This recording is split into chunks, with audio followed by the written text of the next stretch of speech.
comes a gem. Here comes a gem.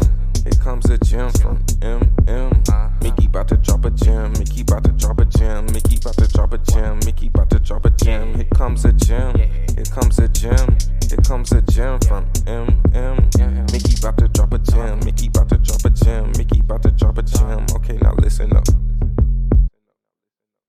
What's up, guys? It's Mickey, and welcome back to another episode of Blank Canvas. How is my BK fam feeling? How are you guys doing? I love you guys so much. Let's jump into this week's episode. So, I want to start off by saying that, as we all know, I do self work and I reflect and try to get to the core and the root issue, blah, blah, blah, right? We know I do that. And I'm sure other members of my BK fam are doing the same. We're trying to be out here, be better people. I know we are. Whoop, whoop, applaud, pat on the back for us. One of my self discoveries that I found in doing the self work is I didn't realize how much of my behavior and how much of my choices in life have been decided by fear, because fear doesn't always look like, oh, I'm afraid I can't walk, or like, think about going through a haunted house, right? And some people are so petrified by fear that they stop. Like, they can't keep walking through the maze or walking through the haunted house. So fear doesn't always look like, hey, I'm so afraid I can't walk. Sometimes fear can look like, hey, I'm afraid of messing you up, that I'm afraid to have children, even though knowing that mistakes happen regardless, because we're human beings. And I don't know how to put it, but really trusting yourself and looking at yourself the same way that God looks at you. Like, I feel that you are worthy of being a mom. I know that you are equipped to be a mom. And I want to say that you should feel better about it. I want you to see yourself how I see you, because I would never give you more than you can handle. And you caring enough to not want to mess them up, to not want to traumatize them, to not want to just fumble the bag as being a parent, that shows, I don't know the word I'm looking for, but that shows a different level of love and empathy and responsibility within itself. And who wouldn't want a parent that cares enough to try their best to not fumble their children, not drop their children? There was a really good sermon. It is from the Rock Church, but it was his brother Darius, Pastor Mike's brother Darius from the Rock Church in Birmingham, Alabama, did this wonderful sermon about, I don't remember the title of it. If I can find it, I'll link it in this week's episode for Sermon of the Week. But he had a phenomenal sermon about, what do you do when, you know, you are basically affected by a drop and you didn't even drop yourself, like someone else dropped you and you have to kind of deal with the repercussions. And he did a great job at breaking down what it looks like what happens when you're crippled and you didn't even cripple yourself, kind of thing. And I think that's kind of like the perspective that I have when it comes to parenting, messing up their mental, messing up their childhood, not raising them right, messing up their hearts, messing up their hope, not teaching them the right way to be trained up in the right way in faith, kind of thing. Just messing up their outlook on life. I feel like God put a different level of empathy in me when it came to babies, and also put a different level of fight in me when it came to babies. Like, a lot of people, they'd be like, they're just kids, they'll get over it, they're resilient, or they'll go to therapy, they'll be fine. And yes, therapy is great. I'm an advocate for it. We'll try it. But at the same time, I just don't want to be the reason that they need therapy. And sometimes I feel like me going so far in the opposite direction will still push them to need therapy, or to need some kind of like help in some kind of way, some kind of resources, because mom was so intentional about not dropping us that she fumbled us in other ways. Like it was almost like a overprotection and overdue. And I worry about finding that proper balance. But even with the worrying about finding the proper balance, I've let fear just dictate overall. Like it's just not for me at all because I'm too afraid to fumble them versus still try and then know it'll all work out in the end or pray it'll all work out in the end. Because I can't say I know, I'm not sovereign. I don't know. I think another thing fear has me doing is pushing me towards isolation. I think about certain situations in my life that have been repeated patterns or situations that have been told to me over and over, brought to my attention, and it's stuff that I've tried to move forward on and from and just work through. And it will stop me from building connections with those people or going to those people when I need help just because in my mind, I have thoughts like, you remember what happened the last time? Or you remember how they handled it the last time? Do you remember what was said to you the last time? Do you really want to be that dumb? Do you really want to be that stupid? Do you really want to make the same mistakes? And I think there is a balance between, because you can forgive a person and still not go back to them for advice or help or anything.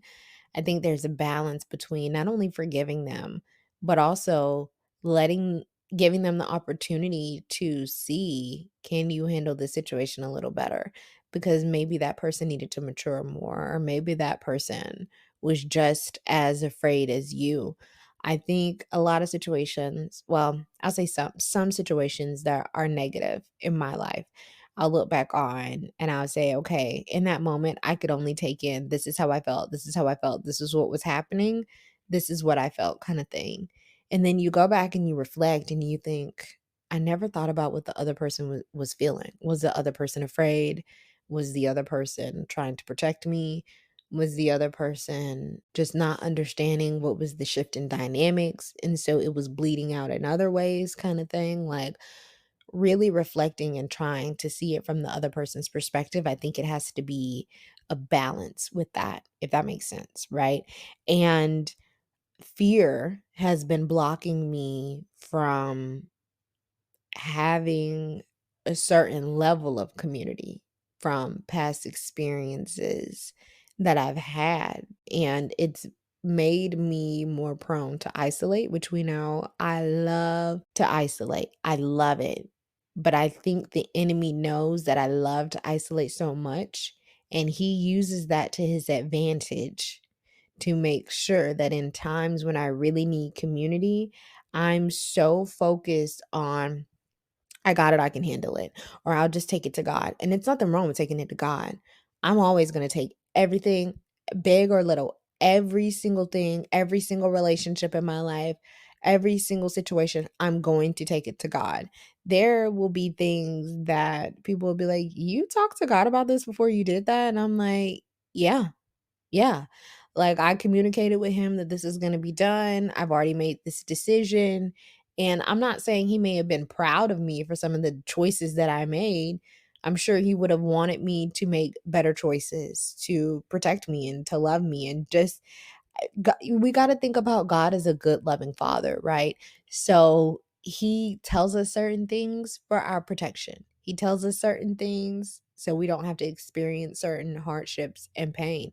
And I will say that the things that he has in place for us to wait for, or there are certain things we need community and stuff for, or to not always self isolate. He has these things in place for a reason. And I feel like my love of isolation has almost worked against me. And even though I may have used it for a protective mechanism, or I may use it because it feels more comfortable to only have to take in my emotions and not carry my emotions and other people's emotions and everything, it's a setup. It's a setup. I don't even realize how self destructive I have become because I was looking at it as a method of protection when really we have to reflect on what methods do I use as protection that no longer serve me, right?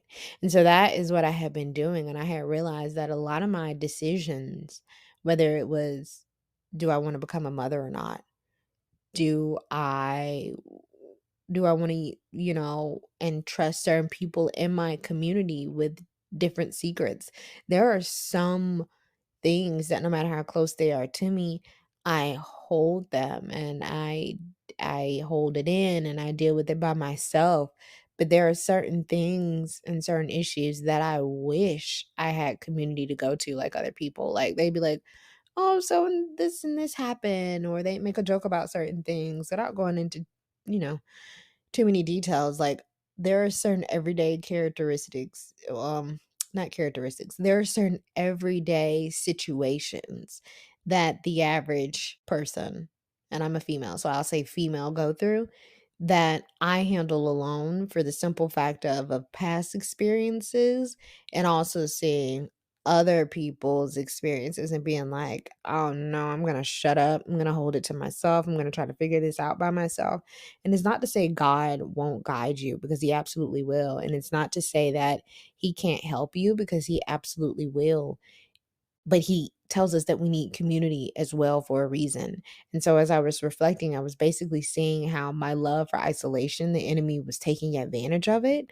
And he was making sure that I fed into my love for isolation. And in me feeding into my love for isolation also caused me to have a certain level of loneliness. And it's not like, oh, I don't have people to hang out with. It's not that kind of loneliness. It's the loneliness, what it feels like when dealing with problems or handling certain issues. And my community that is there to help me, which I always say is a blessing because everybody doesn't have it. I highly encourage, if you don't have it, pray to God to align it. Yes, go out and, try to find it yourself, but even when you attempt to go find it, make sure you pray about every single person, male, female, child, older, younger. I don't care. Every single person in your community that you're going to get advice from, make sure you pray. Because even sometimes the people in your community, they love you, but they may not be in a place or the mental headspace to give you the best advice. We're all going through different things. And as PD would say, sometimes your community needs you to carry them. I can't carry you anymore, or I can't carry you right now. I shouldn't say I can't carry you anymore, because I can carry you again. It's not that I've carried you so much I'm going to stop carrying you, period. That only happens with me if you're no longer in my life. But I will carry you again. But sometimes I just don't need to carry you. Sometimes I need to be carried. And I feel like we all need to reflect on that. Like, how often am I having to carry other people and they're not carrying me? Or how often am I having people carry me and I'm not available to carry them? We want to make sure that as much as we need our community, we're being there for them as well, right? Like that's the whole point of a community. You lift me up, I lift you up, kind of like the whole scripture about the we all work together. I need my hands, I need my feet, I need my eyes, I need my nose, I need my head, I need my brain. Like all of this forms and connects and works together for a reason, right? It's the way God designed it, and he was so intentional about it. That's one of my favorite things about God. I don't know about y'all, but that's one of my favorite things about God is how intentional he is, how kind and loving he is. But his intentionality, you just can't make it up. In the design and the creation of the world, he was intentional. And telling us the things that we need to survive, he was intentional. The way he decided to create my body to function, he was intentional, right? The way he designed each of our personalities and different characteristics, none of us are the same, but it was intentional. The different gifts and purposes that he put in each of our hearts, and he hopes that we'll be willing to fulfill them. He's not going to force us, but he hopes it. Intentional. The way that he approaches the relationship with us, about loving us and caring for us, it's intentional. It's all intentional. And I can't remember the episode that I talked about it on, but if you guys remember, that was one of the lessons that I said that I was trying to work on, was to make sure that I'm not only intentional with my time and more disciplined with my time and everything. I mean, because I'm pretty good on that anyways. But remember how when I was really, really busy, I said that I didn't make enough time for God and reading my Bible. And it's like, yeah, I may get my sermon in or whatever, but am I being intentional about my prayer? Not just like a drive-by prayer, like, hey, God, I'm good. I need this, this, and this. Oh, yeah, thank you. In Jesus' name I pray. Amen. Not like giving him drive-by prayer, but really sitting down and giving him a certain level of intimacy. I had practiced that. I had been working on that. And I felt a closer intimacy with my relationship with God. It grew, it got stronger, it was better. However, when I became really, really busy, I felt like I was giving him more drive by time attention or no attention at all. Let's just be for real. Drive by, some days would drive by, and then other days it was none. It was like, okay, this is a habit, which is good to have this habit. I said my prayer in the morning, I said my prayer in the night. Did I even talk to him? Like, I had to start thinking, did I talk to you throughout the day like I used to? Because me talking to him throughout the day reminds me of his presence. No matter how good the day is, no matter how bad the day is, I can give thanks in the midst of all of it. I can make, if I'm aware of his presence, then it feeds my soul differently. It makes me look at outcomes differently. It makes me want to make different choices when I'm aware of his presence in every single moment. It may give me more courage where I may be controlled by fear in other situations when I'm aware of his presence. And like he told me, he was like, look, you see how busy you got with this one thing? Wait till I start lining your plate with A, B, C, D, E, and F. It's not going to be healthy for you. And if you aren't the best version of yourself, that means not only are you not receiving it, but everyone else around you isn't either. Everything is about balance. But I just love the intentionality of God. And like I said, even the way he approaches us, because he didn't make me feel shame. He didn't make me feel condemned. He just made me, it was like a little like, okay, you're right. Like, thank you for that nudge. You're right. Thank you for that revelation. You're right. I need to make sure that I'm not giving you drive-by time, because our relationship was stronger when I was devoting time to you, whether it was in the morning, whether it was in the night, whether it was a different routine. And that may look different throughout the days. If you're at work Monday through Friday, you can be aware of his presence and talk to him and pray with him, but you can't, depending on the job, you can't necessarily always read your Bible at the job kind of thing. If you're a parent, if your kids are in sports and different things, if you are a caregiver, for family members and stuff, you're busy. Like, human beings are busy. Even if it's something that I didn't name, all of us are freaking busy. And everybody loves to tell people, well, you should have time for this. I just think, mind your business, because God didn't give me more than I can handle, and I don't need you adding on to my plate, because he already gave me everything I can handle and everything that I need. He's also given me the amount that he's given me and the time span that he's given me to make sure that I gain everything out of the season that I needed to. I also think God is very intentional with not only the amount of stuff that he gives us at one time, but just the way he distributes it out over time. Like when we think of Job, Job got it back to back to back to back to back to back to back to back. The man got so much bad news in between, guys. He couldn't even have a moment to breathe. Do we ever stop and thank God for when he gives us one piece of bad news, gives us time to process, gives us time to grieve, and then something else happens? Sometimes we can have the perspective in life of, oh my God, it's one thing after another, which it can feel that way. And I mean, in a sense, it kind of is, right? But do we ever thank him for the moments of, thank God you let me breathe for a second. Thank God you let me catch my breath. Thank God that I'm not Job, who was a blameless man, a blameless, upright man that got some of the worst grievances and things happening to him back to back to back to back. He couldn't breathe before he was finding out he lost all his flock. He couldn't breathe before he found out his children were dead. He couldn't breathe when he found out he was losing his riches, his family, his everything. He couldn't breathe. He didn't have a moment to breathe. People were bringing bad news back to back. When one would finish, another one would open their mouth and start saying it. I think sometimes we need to be grateful for the moments where God lets us breathe. He's intentional about not overloading us. And I think even though Job's was back to back to back like that, he knew Job could handle it. The people who didn't want Job to handle it well were the people around him. His friends were trying to talk to him and say, maybe it's something you did, maybe it's this and that. His wife said, why don't you just curse God and die?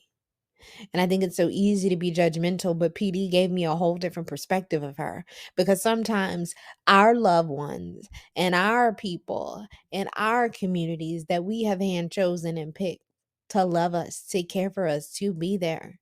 They see our pain, they feel us in pain, they see the turmoil, right? And they'll say things, maybe not in the exact way, but it has the same tone as, why don't you just curse God and die?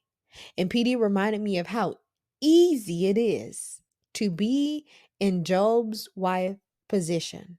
So be careful about judging her. I'm not saying she was right, and I'm not taking up for her just because she was a wife, because if it was the shoes were reversed, if the wife was in Job's position and Job had said the same thing, I would still say be careful about judging him, because when you see the person that you love in so much pain, and you feel like it's coming from a God who's supposed to love you and protect you, and in the same way, we look at it from Job's eyes, but nobody really pays attention to the mama lost her babies too. The mama's lost everything too. The mama is watching her husband that she loves grieve on top of grief, and she's grieving in the midst of everything. And all she can say in that moment out of pain is curse God and die. Wrong advice, but understandable. And so sometimes people in our inner circles may give us the wrong advice, or may give us great advice, but say it in a hurtful way. But they're coming from a place of pain, they're coming from a place of emotion. And sometimes we have to be careful and not punish the person for what they said in a temporary moment and label them as, this is who you are at your core. I try to remind you guys of that because that is something that I struggle with. I have to make sure I don't look at any human being, whether they are in my inner circle or not. That human being is not their mistakes. I don't want to be looked at as my mistakes. I don't want to be looked at as, this is all who I am. Like this defines me. The things that I mess up on, the things that I may say out of anger, the things that I may say out of emotion, erases all my good deeds, erases all my help, erases all my love that I've given. I don't want that. Maybe in that moment I need a little love. Maybe in that moment I need your faith to be stronger than mine. That's what we need from our community sometimes. Sometimes we need the community's faith to carry us over. And I don't mean worldly community. Like, yeah, okay, there are different examples, that we see on social media where the worldly prayers and the worldly communities keep people afloat. Yes, I'm not saying that. But I mean, when I think of communities, I'm talking about like inner circle, our core people. Sometimes they will speak out of anger, they will speak out of emotion, out of the sorrow of consistently seeing you in pain, or it triggering something in them and being like, this made me feel some type of way. And it just reminded me of the pain I went through. And then it crushed me even more, to not only for me to feel my version of my pain, but then see it on you as well. Sometimes we got to just step back and look at the overall picture, but that can be hard to do in the moment. So hard. But I still encourage my BK fam, let's look at it. Let's step back and let's see, did the person say this from a place of emotion? Did the person say this from a place of pain? Not okay. Should they work on being better? Yes. Should we all work on being better? Yes, but that is where grace comes in. That is where forgiveness comes in. And again, God is intentional about telling us what we need, about telling us how to love each other, about telling us that if we don't love ourselves, we cannot love each other. He's so intentional about everything. I could be here all day talking about how intentional God is. That is one of my absolute favorite things about God, is his intentionality. Right? So that's my point, you know? And I bet everybody was like, well, what the hell was the point? I had a couple of them. I hope y'all followed along. Okay. But that's my overall point of just really, I wanted to point out how fear was stopping me in a multitude of areas and how I had to check that. And I was just glad that God was giving me that revelation of you're letting fear stop you in so many areas and I could really list off more ways that fear was stopping me, but y'all get the point, right? Fear was stopping me in so many areas that not only was it changing me and making me isolated and making me feel alone, but it was also opening the gateway for the enemy to use it to his advantage. I didn't even see the enemy, and I was setting it up for him. Like, it wasn't just life happening. Like, I was I basically left the door open for him to do what he needed to do to give me the feeling of loneliness, something that I pride myself in was also creating a negative habit for me. And so I guess what I want to leave everybody on is not only check your fear and, give grace and blah, blah, blah, all that good stuff. It's fantastic. Do all of it. But also, what I would say is the power of reflection, as we talked about before. And I just want to make sure that we all ask ourselves this week, what methods did we use for protection that no longer serve us? All right, so I hope you guys enjoyed this week's episode.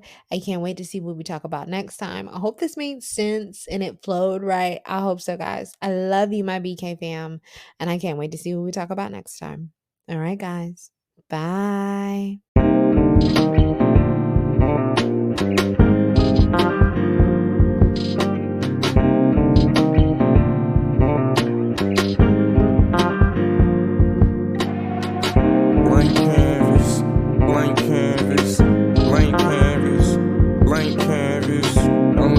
Topic, yeah, but we gon' talk about something on the mental, on the mind, weighing heavy. Society with the levies, kinda deadly. Silent killer, hard to daddy. Most killers had no daddy. Sadly, that's just what it be in my community. We got no unity. Dark skin wanna ruin me. I'm speaking for